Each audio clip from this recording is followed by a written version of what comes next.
গা ধোৱা ঘৰৰ সামগ্ৰীসমূহ আমি গা ধোৱা বাথৰুমটোত আমি কি থওঁ ইংলিছত আৰ্টিকলছ ইন দা বাথৰুম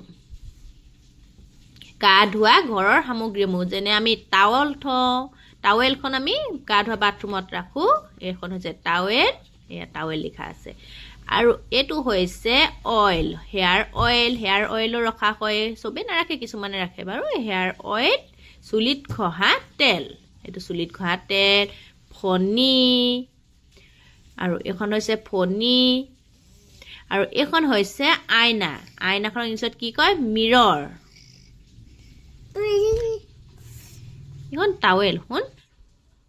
আৰু অসমীয়াত হৈছে সাবুনদানি এটো কি হয় সাবুনদানি সব কেস সাবুন থ যে এটো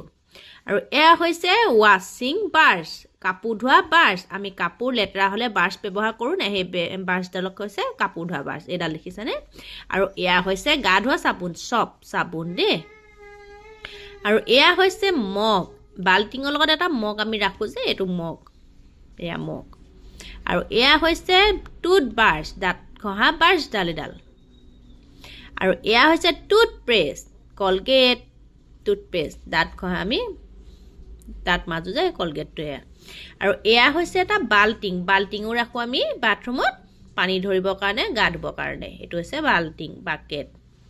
ইংলিছত বাকেট কয় আৰু অসমীয়াত কয় এটো হৈছে টেপ আৰু অসমীয়াত কয় নলী টেপ পানী যে ওলাই এটো টেপ আৰু এয়া হৈছে ৱাশিং বেচিন এটো হৈছে বেচিন এটা মুখ হাত ধু এয়া হৈছে এটা বেচিন দেখিছেনে মুখ ধু যে কেতিয়াবা হাত ধু আমি কিবা এটা লেতেৰা লাগিলে মিলে এটো হৈছে ৱাশিং বেচিন আৰু এইখিনি হৈছে আজি গা ধোৱা ঘৰৰ সামগ্ৰীসমূহ দেখিলা ইমান ধুনীয়াকৈ দিয়া আছে ইয়াৰ উপৰিও আৰু আমি গা ধোৱা ঘৰত এটা লেট্ৰিন ব্যৱহাৰ কৰোঁ যেটো ইংলিছত কুমুদ বুলি কোৱা হয় ইংলিছ কুমুদে হওক বা বেলেগ আমি কুমুদ বুলি অসমীয়াত কওঁ কেতিয়াবা তাৰ উপৰিও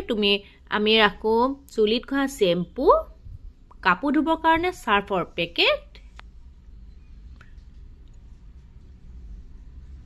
এয়া হৈছে আজি গা ধোৱা